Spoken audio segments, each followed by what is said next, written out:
ሰላም ቤተሰብ እንዴት አላችሁ? የንጋት አካዳሚ ቤተሰቦች የተለያዩ ትምህርታዊ ይዘት ያላቸው ነገሮች የሚቀርቡበት የዩቲዩብ አካዳሚ ነው። እንደምትከታተሉ ተገናኝተናል። በዚህ በክፍል 9 ቪዲዮ የምናያት የአማርኛ ፊደል ሰ ትባላለች ማለት ነው። የመጀመሪያዋን ንጉሱ ሰን አይተናታል። ባለፈው በክፍል 7 ቪዲዮ ላይ አይተናታል ማለት ነው። ዛሬ ደግሞ የምናያት እንግዲህ እዚህ ጋር የምትመለከቷትን ሰ ነው። ሳቱ ሰ ተብላ ነው የምትጠራ ማለት ነው። ይቺ ሰ ለአጻጻፍ በጣም ቀለል ያለች ናት። ስለዚህ የሰ ቤቶች ሰም በተመሳሳይ እንደሌሎቹ 7 ቤት ነው ያላት። እያንዳንዳቸውን ድምጻቸውን፣ ቅርጻቸው ምን ይመስላል የሚለውን በዚህ በክፍል 9 ቪዲዮ እንመለከታለን ማለት ነው። ስለዚህ ያንዳንዱን በድምጽ እልላችኋለሁ፣ በቅርጽም እዚህ ጋር ያሳያችኋለሁ ማለት ነው። አብራችሁ እያላችሁ ትመለከታላችሁ። ሰ ሱ ሲ ሳ ሴ ስ ሶ። ልመልስላችሁ አንዴ። ሰ ሱ ሲ ሳ ሴ ስ ሶ። ስለዚህ የሰ ቤት ሰባቱም ሆሄያት እኒን ነው የሚመስሉት ማለት ነው። እዚህ ጋር ከርሰሩ ያለችባት ተመልከቱ፣ ሰ ትባላለች። ሁለተኛዋ ደግሞ ሱ ይችን ትመስላለች። እዚህ ጋር ከርሰሩ ያለባት ቦታ ማለት ነው። ሱ። ሶስተኛዋ ሲ ትባላለች። ሳ ሴ ስ ሶ። ስለዚህ የሰ ቤቶች እኒህን ነው የሚመስሉ። ለአጻጻፍ ቀለል ያሉ ናቸው፣ በጣም አያስቸግሩም። ስለዚህ በቀላሉ መጻፍ ትችላላችሁ ማለት ነው። ስለዚህ አንድ ጊዜ ልመልስላችሁ። ሰ ሱ ሲ ሳ ሴ ስ ሶ። ስለዚህ ለአጻጻፍ በጣም ቀለል ያሉ ናቸው። ስለዚህ እናንተ ቪዲዮውን ፓውዝ ታደርጉና እንዴት መጻፍ እንዳለብን ትለማመዳላችሁ ማለት ነው። ሰ ሱ ሲ ሳ ሴ ስ ሶ እኒህን ነው የሚመስሉት ማለት ነው። ስለዚህ እናንተ ቪዲዮውን ፓውዝ አድርጋችሁ ጻፉ። ከዚህ ቀጥለን ደግሞ የምንመለከተው እንግዲህ እዚህ ጋር ባየናቸው ሆሄያት ቃላቶችን እንመሰርታለን ማለት ነው። በሰ ምን መሰረታቸው ቃላቶች፣ እስኪ ቪዲዮውን ከማየታችሁ በፊት ግን እናንተ ጻፉና የራሳችሁን ቃላቶች ትመሰርታላችሁ። በሰ የምትመሰርቱትን ቃላት ራሳችሁን ትፈትናላችሁ ማለት ነው። በሱ የምትመሰርቱት ቃል ይኖራል። በሲ፣ በሳ፣ በሴ እና በስ የምትመሰርቷቸውን ቃላቶች ማስታወሻችሁ ላይ ትጽፋላችሁ ማለት ነው። በቀጥታ እኔ ወደ ቃላት መስረታው ነው ማልፈው ማለት ነው። ስለዚህ በሰ እዚህ ጋር ሰ ይህች ናት። ሰዓት ማለት እችላለሁ እዚህ ጋር ምስሉ ላይ እንደምትመለከቱት ማለት ነው።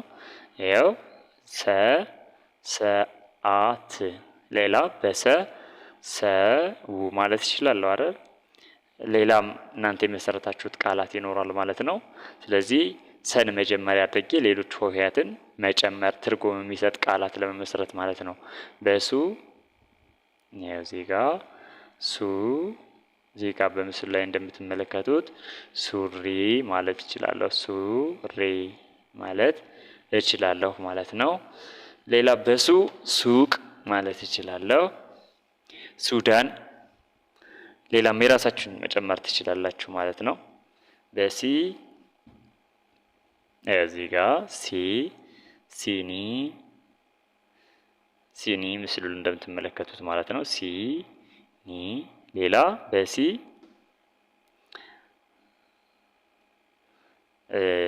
አራተኛው የሰ ቤት ሳ ነው። በሳ ደግሞ ሳጥን ማለት እችላለሁ ማለት ነው። በሳ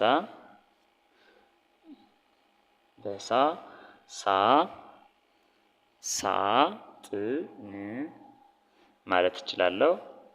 ሳንቲም ማለት እችላለሁ ማለት ነው። ሌላም በጣም ብዙ የአማርኛ ቃላትን በሳ መመስረት እንችላለን ማለት ነው። መመስረት እንችላለን በሳ። ስለዚህ የራሳችሁን ቃል ታስቀምጣላችሁ እናንተ። በሴ ሴ ይቺ ናት እዚህ ጋር ሴ ሴት ማለት እንችላለሁ። ሌላም በሴ ሌላም ቃላት መጨመር ትችላላችሁ። በስ ያው ስልክ ስልክ ማለት እችላለሁ ማለት ነው። ስስት ማለት እችላለሁ። ስስ በጣም ሌሎች ብዙ ቃላቶችን መጨመር እችላለሁ ማለት ነው። በሶ ሶፋ ብዬ ቃላት መመስረት እችላለሁ ማለት ነው። ስለዚህ ለማስታወስ ያክል አንዴ ልመልስላችሁ ሰ ሱ ሲ ሳ ሴ ስ ሶ ቅርጻቸውን በደንብ መለየት ይኖርባቸዋል። ሰ ሱ ከሰ በምንድን ነው የምትለየው? ሲ ምን አይነት ቅርጽ ይኖራላት? ሳ ምን አይነት ቅርጽ አላት? ሴ ስ ሶ የሚሉ ቅርጾችን በደንብ ለዩ። በእነዚህ ባየናቸው ቃላት ደግሞ ሆሄያት የመሰረትናቸውን ቃላቶች ደግሞ ለማስታወስ ያክል ሰ እዚህ ጋ ሰ ሰዓት፣ ሱ ሱሪ፣ ሲ ሲኒ፣ ሳ ሳጥን፣ ሴ ሴት፣ ስ ስልክ፣ ሶ ሶፋ ብለን መመስረት እንችላለን ማለት ነው። በቀጣይ በክፍል 10 ቪዲዮ ደግሞ አንድ የአማርኛ ፊደል ይዤላችሁ እመጣለሁ። እሷም ሸ ትባላለች። ስለዚህ እሱን በክፍል 10 የምናይ ይሆናል ማለት ነው። ቪዲዮውን መለስ ብላችሁ እዩት። በእያንዳንዱ ሆሄያት ቃላቶችን ለራሳችሁ መስርቱ። የሚስተካከል ነገር ካለ ኮመንት ቦታ ላይ አስቀምጡልኝ። ቪዲዮውን ከወደዳችሁት ላይክ አድርጉ። በየቀኑ የሚለቀቁ ቪዲዮዎች እንዲደርሷችሁ ከፈለጋችሁ ደግሞ ሰብስክራይብ በማድረግ ቤተሰብ ሁኑ። ለጓደኞቻችሁ እንዲደርስ ከፈለጋችሁ ደግሞ ሼር አድርጉላቸው።